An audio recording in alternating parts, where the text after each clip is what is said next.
கர்த்தருடைய பரிசுத்த நாமத்துக்கு மேம்புண்டாதாக. வெளிச்சத்தின் பாதைக்கு உங்கள் அன்புடன் அழைக்கிறேன். நல்ல கூட கணவன் மனைவிக்குள்ள ஒரு அன்பை பார்க்கிறோம், பிள்ளைகள் பெற்றோருக்குள்ள ஒரு அன்பை பார்க்கிறோம், சபைகளிலே விசுவாசிகளுக்குள்ள ஒரு அன்பை பார்க்கிறோம். இப்படி இந்த உலகத்திலே உறவுகள் அன்பினாலே கட்டப்பட்டிருக்கிறதை பார்க்கிறோம்.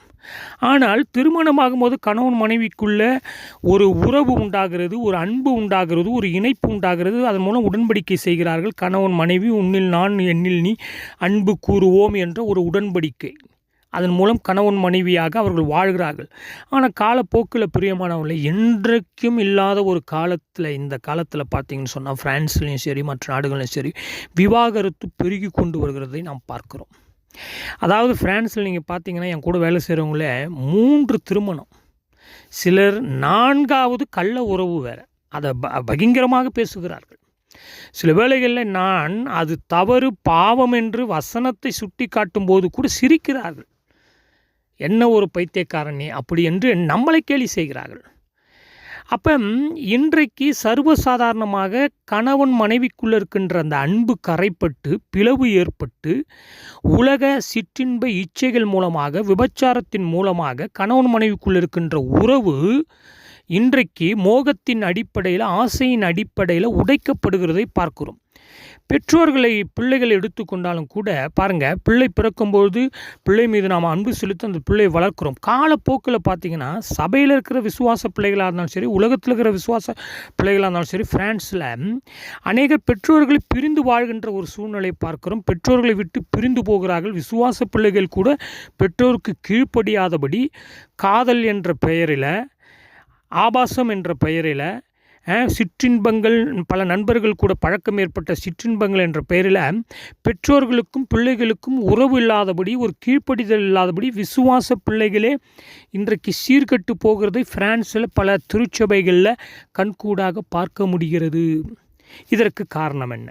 கணவன் மனைவிக்குள்ள அன்பு பிளவுபடுகிறது, பெற்றோர் பிள்ளைகளுக்குள்ள அன்பு பிளவுபடுகிறது, திருச்சபை விசுவாசிகளுக்குள்ளே இருக்கிற அன்பு பிளவுபடுகிறது. இன்று விசுவாசிகளுக்குள்ள உண்மையான அன்பு இல்லையே, உண்மையான ஒரு பரிவு இல்லை, உண்மையான ஒரு பாசம் இல்லை. பயங்கரமாக ஈகோ, பயங்கரமான ஏற்றத்தாழ்வு, பயங்கரமாக பணம் விளையாட்டு, அந்தஸ்து விளையாட்டு, படித்தவன் படிக்காதவன் என்ற விளையாட்டு, இப்படி திருச்சபைக்குள்ள விசுவாசிகளுக்குள்ள இருக்கிற அன்பு பிளவுபடுகிறது. அப்போ இன்ற உலகத்தில் இதெல்லாம் பிளவுபடுவதற்கு, இப்படிப்பட்ட அன்புகள் பிளவுபடுவதற்கு, பிரிக்கப்படுவதற்கு என்ன காரணம்? ஆனால் பவுல் தெளிவாக பேசுகிறார். அப்போ பவுல் பேசிய இந்த வசனத்தை இன்றைக்கு எப்படி வேண்டுமானாலும் திருச்சபைக்குள்ளே, இந்த உலகத்துக்குள்ள அன்பை குறித்தே அர்த்தம் தெரியாமல் அன்பை எப்படி செலுத்த வேண்டும் என்ற வேத வசனம், தேவனுடைய போதனை நமக்கு இருந்த போதிலும் கூட அதற்கு கீழ்ப்படியாமல், ஆனால் பவுல் பேசிய இந்த வசனத்தை நாம் உரிமை பாராட்டி கொண்டு பவுலைப் போல நம்மால் சொல்ல முடியுமா என்றால் பெரிய கேள்விக்குறி. பிரதர், அந்த வசனத்தை சொல்லுங்க பிரதர் அப்படின்னு நீங்கள் கேட்குறீங்க. வாங்க. பசியோ பயமோ இயேசுவின் அன்பை விட்டு என்னால் பிரிக்க, என்னை பிரிக்க மாட்டாது. இயேசுவின் அன்பை விட்டு என்னை பிரிக்க மாட்டாது. அப்போ இந்த வசனத்து ஆழத்தை பலர் சரியாக புரிந்து கொள்வதில்லை. வசனத்தை நான் இப்போ வாசிக்கிறேன். இந்த வசனத்தில் பவுல் என்ன செய்துவிட்டு இந்த வசனத்தை பவுலால் சொல்ல முடிகிறது. இப்போ நாம் என்ன செய்து கொண்டு இந்த வசனத்தை நாம் பொய்யா சொல்லி கொண்டிருக்கிறோம், அதைத்தான் பார்க்க போகிறோம். இந்த வசனத்தில் இருக்கிற ஆழத்தை நான் பெரிய பிரசங்கமாக பண்ண போகிறதில்ல. சுருக்கமாக பலர் தவறாக இந்த வசனத்தை கையாளுகிறார்கள். ஆனால் இந்த வசனத்தில் பவுல் சொல்ல வருகிற முக்கிய கருத்து, செய்தி, நமக்கு பாடம் என்ன, அதுதான் இன்றைக்கு நாம் ஒரு கருபொருளாக சுருக்கமாக பார்க்க போகிறோம். கிறிஸ்துவின் அன்பை விட்டு நம்மை பிரிப்பவன் யார்? இதான் கேள்வி. அப்போ ஒரு பட்டியலை போடுறார். இதெல்லாம் கிறிஸ்துவனுடைய அன்பை விட்டு என்னை பிரிக்க முடியாது. எங்கள் கிறிஸ்துவின் அன்பை விட்டு என்னை பிரிக்க முடியாதுன்னா என்ன அர்த்தம் தெரியுமா?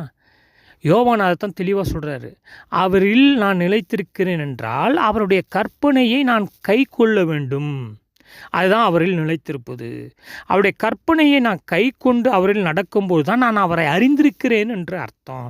அப்போ அன்பு எதோடு கூட இணைக்கப்படுகிறது என்றால் கற்பனையோடு கூட செயலோடு கூட அன்பு இணைக்கப்படுகிறதை பார்க்கிறோம். அப்போ பவுல் தேவனுடைய கிறிஸ்துவின் அன்பை விட்டு என்னை பிரிப்பவன் யார் என்று சொல்லிட்டு ஒரு பட்டியல் போடுறார். உபத்திரமோ, வியாகுலமோ, அன்போ, பசியோ, நிர்வாணமோ, நாசமோசமோ, பட்டயமோ, இவை எல்லாவற்றிலையும் நம்ம அன்பி கூடுகிறவர்களாலே முற்றும் ஜெயம் கொள்ளுகிறவர்களாய் இருக்கிறோம். இந்த இடத்துல அன்பு அடுத்தது முற்றும் ஜெயம் கொள்ளுகிறவர்களாக இருக்கும். எந்த ஜெயத்தை குறித்து இங்கு பவுல் பேசுகிறார்? எதை அவர் ஜெயமாக செய்து முடித்தார் அப்படின்றத நான் பின்னால் சொல்கிறேன். அதையும் பலர் தவறாக வியாக்கியானம் செய்கிறார்கள். அப்போ மரணமானாலும் ஜீவனானாலும் தேவ தூதர்களானாலும் அதிகாரங்களானாலும் வல்லமைகளானாலும் நிகழ்காரியங்களானாலும் வருங்காரியங்களானாலும் உயர்வானாலும் தாழ்வானாலும் வேறெந்த சிருஷ்டியானாலும் நம்முடைய கர்த்தராகிய கிறிஸ்து இயேசுவில் உள்ள தேவனுடைய அன்பை விட்டு நம்மை பிரிக்க மாட்டாதென்று நிச்சயித்திருக்கிறேன் என்றார் பவுல் சொன்னார். நாம் இதை சொல்ல முடியுமா? நாம் சொல்ல முடியுமா? அதான் ஒரு முக்கிய கேள்வி. பவுல் வாழ்ந்து விட்டு, செய்து விட்டு, கடைபிடித்து விட்டு, கீழ்ப்படிந்து விட்டு, சாட்சியாக இருந்து விட்டு, இதை எழுதி விட்டு போனார். ஆனால் பவுல் சொன்னதை இன்றைக்கு நாம் எடுத்துக்கொண்டு நாம் இப்படிப்பட்ட சூழ்நிலைகளை கடக்கும் பொழுது நாம் தாறுமாறாக வாழ்ந்துட்டு இந்த வசனத்தை நம்ம உரிமை பாராட்டி சொல்ல முடியுமா? அதனால தான் இந்த வசனத்துடைய அர்த்தம் தெரியாமல் பலர் கிருபை என்ற பேரில், விசுவாசம் என்ற பேரில் தவறாக இதை தனக்காக்கி கொள்கிறார்கள். தனக்காக்கி கொள்வதில் தவறே இல்லை, உண்மைதான். ஆனால் பவுலை போல இப்படி நாம் முயற்சியே செய்யாமல், கொஞ்சம் கூட ஸ்டெப் எடுக்காமல் எப்படிங்க சொல்ல முடியும்?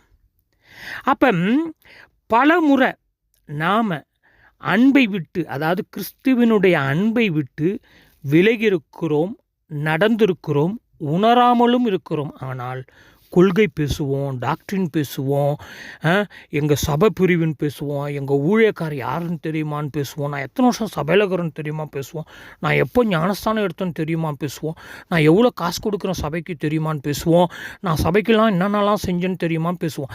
ஆனால் தேவனுடைய அன்பை விட்டு நாம் விலகி இருப்போம். தேவனுடைய அன்பை விட்டு நாம் உணராமல் இருப்போம். அப்போ தேவனுடைய அன்பை விட்டு என்னை பிரிக்க மாட்டாதென்றால் எது எதெல்லாம் தேவனுடைய அன்பை விட்டு என்னை பிரித்தது? காசு கொடுத்துட்டா போதுமா? பாட்டு பாட்டா போதுமா? கைத்தட்டா போதுமா? ஜெபம் பண்ணிட்டா போதுமா? அல்லேலூயா ஆமென்னு சொல்லிட்டா போதுமா? இதுவா அன்பு? இல்லை. இதெல்லாம் எல்லா பக்தி மார்க்கத்தை சேர்ந்த மற்ற மதத்தினரும் அவரவர்கள் வழிபாடுகளில் பல காரியங்களை செய்வது போல் நாமும் ஒரு வழிபாட்டை செய்கிறோம். ஆனால் பவுல் என்ன சொல்லி வருகிறார்? இதை சிம்பிளாக நான் சொல்லி முடிக்கிறேன். அப்போஸ்தலர்கள் எடுத்துக்கொண்டாலும் சரி, சீஷர்கள் எடுத்துக்கொண்டாலும் சரி, விசுவாச பிள்ளைகள் எடுத்துக்கொண்டாலும் சரி, இயேசு கிறிஸ்துவுக்கு முன், சிலுவைக்கு முன், இயேசு கிறிஸ்து சிலுவைக்கு பின் அப்படின்னு பிரித்து பார்த்தோன்னு சொன்னால், சிலுவைக்கு முன்னால் இயேசு கிறிஸ்துவனுடைய சிலுவைக்கு முன்பாக, பரமேறி போவதற்கு முன்பாக, தேவாவியானவர் வருவதற்கு முன்பாக அவர்கள் பசி, பயம், உபத்திரவம் இதெல்லாம் கண்டு பயந்தார்கள், நடுங்கினார்கள். இயேசுவை விட்டு சில வேளைகளில் ஓடி போயிட்டாங்க. இயேசுவை விட்டு பலர் பின்வாங்கி போயிட்டாங்க. பயம், நடுக்கம், உபத்திரவம், மனுஷனை பார்த்து பயம், மனுஷ கொள்கையை பார்த்து பயம் அன்றைய நாட்களில். ஆனால் தேவ ஆவியானவர் வந்த பிறகு, இயேசு கிறிஸ்து பரமேறி போன பிறகு, இதே சீஷர்கள்ட்ட பசி வந்தாலும் சரி, பயம் வந்தாலும் சரி, அவர்கள் நடுங்கவில்லை என்று பார்க்கிறோம். நடுங்கவில்லை. அப்போ இயேசு சிலுவைக்கு போன பிறகு அப்போஸ்தலர்கள், சீஷர்கள், மிஷினரிகள் பார்த்தீங்கன்னு சொன்னால் பசியோ, பயமோ, நாசமோசமோ, நிர்வாணமோ, பட்டயமோ, இல்லை தலைக்கீழே வச்சு அடித்தாலும் சரி, நெருப்பு வச்சு கொளுத்தினாலும் சரி, ஈட்டியில் குத்தினாலும் சரி, குகையில் போட்டாலும் சரி, ஜெயிலில் போட்டாலும் சரி, அவர்களுக்கு எலியை விட்டு கடிக்க விட்டாலும் சரி, அவர்களுக்கு பாம்பை விட்டு கடிக்க விட்டாலும் சரி, அவர்களை ஒரு ரூமில் போட்டு உணவே கொடுக்காமல் விட்டாலும் சரி, இல்லை அவருடைய முகத்தில் மூத்திரத்தையே அடித்தாலும் சரி, அவர்களுக்கு அதாவது கொக்கி போட்டு முதுகில் சாட்டையில் அடித்தாலும் சரி, இவ்வளவு காரியங்களையும் பிரியமானவர்களே தேவனுடைய அன்பை விட்டு அவர்கள் பிரிக்க முடியாதபடி நின்றார்கள், சாட்சியாய் வாழ்ந்தார்கள், அவர்கள் தைரியமாக முற்றும் ஜெயம் கொண்டார்கள். இப்போ புரிகிறதா? நான் இந்த வசனத்தை பலர் எப்படி தப்பாக வியாக்கியானம், அப்போ முற்றும் ஜெயன்னு சொன்னால் பரீட்சையில் 100 மார்க் எடுக்க வைப்பார், அதுவா? இல்லை எனக்கு 2 வீடு இல்லை 4 வீடு, ஜான் ஜபராஜ் நடுவில் சொல்கிறாங்களே, எப்பா நீ 2 வீடு வச்சுக்கிற, பொய் தீர்க்க தரிசனம் 2 வீடு வச்சுக்கிற, இப்போ இன்னும் 2 வீடு வரும், 4 வீடு உனக்கு கர்த்தர் கொடுப்பாரு. இதுவா ஜெயம்? ஏங்க அவன் 10 வீடு வச்சு ரியல் எஸ்டேட் பண்ணுங்கிறாங்க இந்தியாவில். ஃப்ரான்ஸ்லேயே சிலருக்கு 3 வீடுலாம் இருக்குது, 2 வீடுலாம் இருக்குது ஃப்ரான்ஸ்லேயே, சொந்த வீடு 2 வீடுலாம் இருக்குது ஃப்ரான்ஸ்லேயே. உண்மை இதுதான். அப்போ முற்றும் ஜெயம் கொள்ளுகின்ற வாழ்க்கை என்பது, தேவனில் முற்றும் அன்பு கூறுகின்ற வாழ்க்கை என்பது, தேவனுடைய அன்பை விட்டு என்னை எதுவுமே பிரிக்க மாட்டாது என்ற வாழ்க்கை என்பது, சாட்சி சொல்வது என்பது மிக மிக சவாலானது. அப்போ முற்றும் ஜெயம் என்பது பிரியமானவர்களே, தாவீது கோலியாத்தை வென்றாரா? அந்த வெற்றி ஜெயம் அதை பற்றியா பவுல் இங்கு பேசுகிறார்? இல்லை. சிம்சோன் பெலிஸ்தரை கொன்றாரா? அப்படிப்பட்ட ஒரு வெற்றி ஜெயத்தை பற்றி பேசுகிறாரா? இல்லை.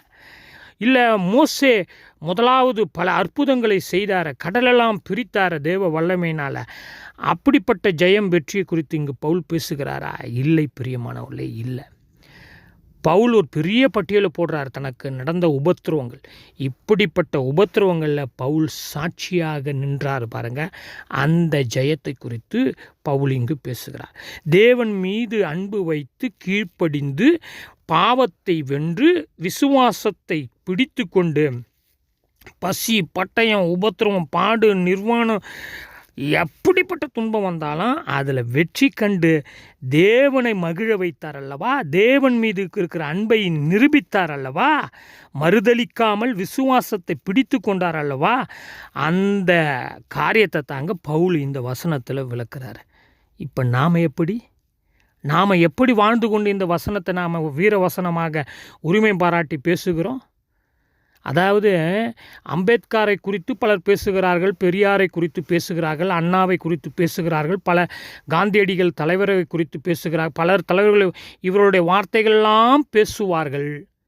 ஆனால் அவருடைய வாழ்க்கைக்கும் செயலுக்கும் சம்பந்தமே இருக்காது. அதுபோலத்தான் இன்றைக்கு பவுலினுடைய அவர் வாழ்ந்து ஓட்டத்தை அவர் முடித்தனர், நாம் முடிக்காமல் நாமளும் ஓட்டத்தை முடித்தோன்னு பேசுவோம். இன்னும் பயணங்கள் இருக்கிறது. நாம் ஓட வேண்டிய பயணங்கள், நாம் செய்ய வேண்டிய செயல்கள், நாம் சாட்சியாய் வாழ வேண்டிய வாழ்க்கையினுடைய செயல்பாடுகள், கிறிஸ்துவினுடைய அன்பின் மீது இருக்கின்ற அந்த செயல்பாடுகள் எவ்வளவோ. ஆனால் சிம்பிளாக சொல்லி நான் முடிக்கிறேன் பிரியமானவர்களே, பவுல் பேசிய இந்த வசனத்தை நாம் உரிமை பாராட்டு, கிறிஸ்துவின் அன்பை விட்டு என்னை எதுவும் பிரிக்க முடியாது. உண்மைதான், பிரிக்கவே முடியாது. ஆனால் பிரிக்க முடியாது என்று வாயளவில் நாம் பேசுவதல்ல. பவுல் எப்படி பிரிக்க முடியாதுன்னு சொல்லிட்டு எந்தெந்த இடத்துலலாம் அவர் நின்றாரோ, ஜெயம் பெற்றாரோ, அதுபோல் நாமும் நின்று ஜெயம் பெற்று அவருடைய வார்த்தைக்கு எங்கெங்கெல்லாம் நாம் கீழ்ப்படிய மறுக்கிறோமோ அப்பெல்லாம் தேவனுடைய அன்பை விட்டு நாம் விலகுகிறோம், தேவன் மீது இருக்கிற அன்பை மறக்கிறோம் என்று அர்த்தம். எங்கெங்கெல்லாம் தேவனுக்கு கீழ்ப்படிந்து என்ன துன்ப பாடு கஷ்டம் வந்தாலும் நான் பசி, அதாவது இப்போ ஒரு உதாரணத்துக்கு எடுத்துங்க, பசி வருதுன்னு வச்சுக்குவோம், திருடாமல் இருக்கிறோன்னு வச்சுங்களேன், அதுதான் ஜெயம். பசி வருதுன்னு வச்சுங்க, விபச்சாரம் செய்யாமல் இருக்கிறோம் பாருங்கள், அதுதான் ஜெயம். அடுத்தது பல சலுகைகள் இயேசு கிறிஸ்து மேலே இருக்கிற விசுவாசத்தினால எனக்கு கிடைக்காது, அப்படி என்றாலும் அந்த விசுவாசத்தை பிடித்து கொள்கிறோம் பாருங்கள், இந்த சலுகை வேண்டாம் என்று, அது பேர் தான் தேவன் மீது இருக்கிற அன்பு. அதுதான் முற்றும் ஜெயம் பெறுகின்ற ஒரு வாழ்க்கை. புரிகிறதா நான் சொல்கிற சத்தியம்? பசி வருது, நான் திருட்டுன்னு வச்சுங்க, போச்சு. அப்போ அந்த பசி நிமித்தமாக தேவன் மீது இருக்கிற அன்பு நான் திருடு செய்ததுனால அங்கே பிரிக்கப்படும். பவுல் இப்படிப்பட்ட உதாரணத்தின் நிமித்தமாகத்தான் இங்கு பேசுகிறார். புரிஞ்சுக்கணும் நம்ம சத்தியத்தை. எனவே கர்த்தர் தாமே உங்களுக்கும் எனக்கும் பவுல் எப்படி சாட்சி பகிர்ந்தார் அப்படிப்பட்ட சாட்சி பகிர்ந்து வாழ, செயலிலே அதை நாம் தேவன் மீது இருக்கிற அன்பை செயலிலே கீழ்ப்படிதலில் காண்பிக்க கிருபை செய்வராக ஜெபம் செய்வாங்க. அதிகமாக நேசிக்கிற பரலோக பிதாவே, பசி, பயம், நிர்வாணம், நாசமோசம், பாடு, உபத்திரம் எது வந்தாலும் விசுவாசத்தை பிடித்து கொண்டு உம்முடைய வார்த்தைக்கு கீழ்ப்படிந்து உண்மை உள்ள ஒரு மக்களாக வாழ, சாட்சி உள்ள ஒரு மக்களாக வாழ, கிறிஸ்துவை எங்களுடைய செயலில் காண்பிக்க எங்களுக்கு கிருபை செய்வராக. இயேசு கிறிஸ்து மூலம் தாழ்மை ஜெபங்கள் நல்ல பிதாவே, ஆமென். Yeah.